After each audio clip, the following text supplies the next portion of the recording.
자, 거리를 가다 보면 여기저기 마구 보이는 정당 현수막들. 이 정당 현수막에 대한 민원들 요즘 참 많이 들어온다고 하죠. 그런데 한 지자체가요, 이 정당 현수막을 강제 철거하는 초강수를 둬서 주목받고 있습니다. 양지열 변호사, 어딘가요? 인천시 연수구에서 강제 철거를 처음으로 했습니다. 인천시에서요, 지난달 8일에 조례를 바꿨어요.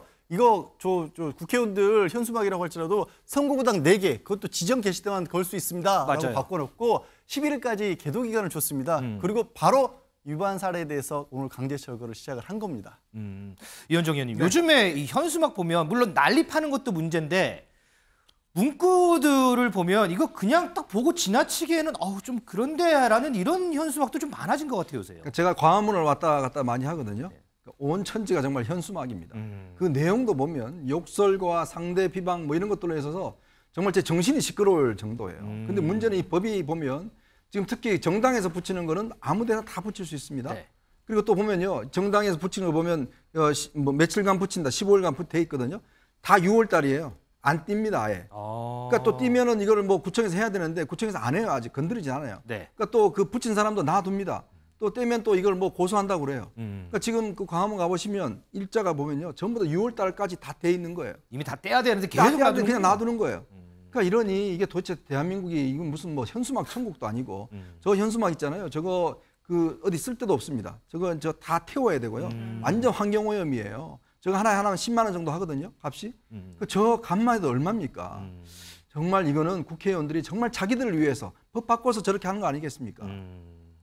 민지숙 기자, 이렇게 참 불만들 많고 민원들 많은데 이 현수막 강제로 떼버렸으니까 시민들 엄청나게 호응했겠는데요? 네, 일반 시민들은 대체로 환영의 목소리입니다. 정치인들이 서로 비난하고 하지도 않은 일 했다라고 자랑하는 현수막 더 이상 보지 않아도 돼서 속이 시원하다, 이런 반응인데요. 이 보기 싫었던 현수막들 다 철거한다니 오히려 좋다. 너무 많아서 지저분하고 답답했는데 깔끔하고 속이 후련하다, 이런 반응입니다. 앞으로 현수막 공해가 사라져서 품격 있는 정치란 계기가 됐으면 좋겠다, 이런 반응이 나오고 있습니다. 아하, 양지열 변호사님. 근데 인천시가 이번에 이제 자체조례 만들어가지고 이거를 강제 철거했다고 하더라고요. 근데 이것도 또 문제가 또 있다면서요? 이게? 그러니까 뭐가 문제냐면 이렇게 현수막이 많이 걸리게 된 게 조금 전에 이현정 의원이 잠깐 언급을 했지만 지난해 5개 광고물법을 바꿨어요. 맞아요. 그래서 그것 덕분에 이제는 이 지자체장 허가도 없이 막 걸 수가 있게 된 건데 근데 이번에 지자체에서 조례를 바꿨단 말이에요. 만들었단 말이에요.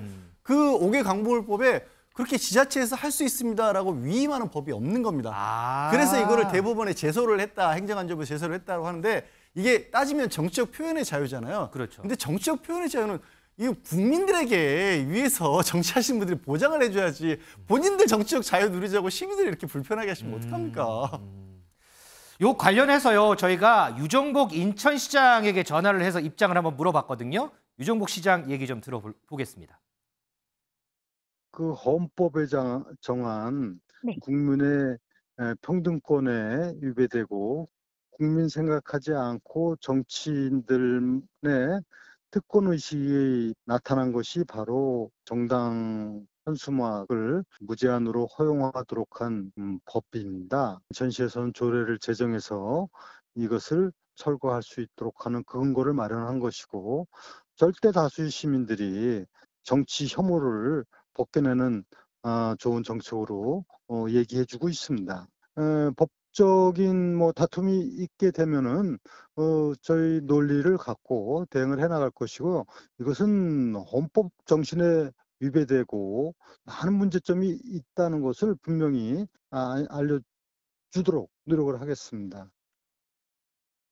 민지숙 기자, 시민을 위한 당연한 행정이라고 얘기를 하는데 근데 또 반대로 보면 강제 철거당한 정당 입장에서는 또 불만일 거 아니에요? 네, 그렇습니다. 일부 정당 관계자는요, 이 철거 계획을 전에 듣고 전날 밤에 미리 본인들이 이런 현수막들을 철거했다라고 합니다. 그러면서 구청 관계자들에게 불만을 좀 토로했다고 하는데요. 인천시 조례는 지금 정치인에게 선거를 하지 말라고 하는 것이다. 높이를 조정하는 등 다양한 타협안이 있을 텐데 이렇게 아예 하지 말라고 하는 건 유감이다. 이렇게 전에 이야기했다고 합니다. 김준일 에디터, 이제 본격적으로 총선 다가오면 현수막 더 많아질 거 아니에요. 이거 어떻게 좀 해결해야 돼요? 그러니까 개인적으로는 생각하는 거는 이게 돈 안 드는 정치 쪽으로 이게 점점점 이동을 해야 된다고 봐요. 사실은 예전에 이제 대규모 그 집회들이 있었잖아요. 막 저는 1987년에 그 김대중 후보가 보라매 공원에서 막 이렇게 엄청 운집해 군중들 놓고 맞아요. 막 이런 시절도 있었는데 이제 그런 것들은 점점 줄어들고 맞아요. 있습니다. 근데 이제 현수막 쪽으로 좀 옮겨간 것 같아요. 사실 근데 정말로 저게 효과가 있을까? 이제 국민들이 가다가 보면 아유 저 당 아주 나쁜 놈들이네 이 현수막 보고 이런 사람들이 있을까요? 그러니까 사실 그냥 서로 확증 편향만 좀 강화하는 방식이에요. 그래서 저는 현수막도 과감하게 좀 제한을 해야 된다고 보고 다만 예를 들면 선거 같은 경우에는 TV 토론을 늘린다든지 라디오 토론을 늘린다라든지 그리고 온라인에서의 정치적 의사 표현 같은 거를 아까 양재열 변호사님 말씀하셨지만은 개개인이 의사 표현하는 거를 좀 더 자유를 많이 줘야 되고 규제를 풀어야 됩니다. 이런 것 때문에 많거든. 예를 들면은 그런 게 있어요.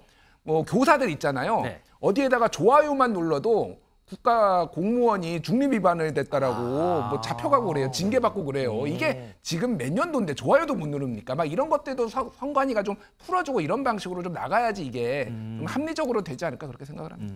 지금 이게요, 현수막이 많아지는 게 중앙당에서 현수막 문구까지 다 지정해줘서 이걸 안 붙이면 공천 점수에 감점이 됩니다. 아유 어디 진짜 어디 지역과는 똑같아요 문구가. 네, 이거 하나 붙인 제가 그 지역의원 들어보니까 돈이 없어 죽겠는데 이거 중앙당에서 이거 안 붙이면 나중에 이게 공천에 감점을 준대요. 아이고. 그러면 한 번 붙이려고 그러면 그 자기 지역구 안에 붙이려고 그러면 한 수백만 원 든대요. 아이고. 그거를 지금 매번 지금 해야 되니까 돈도 다 떨어졌고. 근데 이게 지금 보시면 알겠지만 사람 걸어 다닐 수가 없습니다.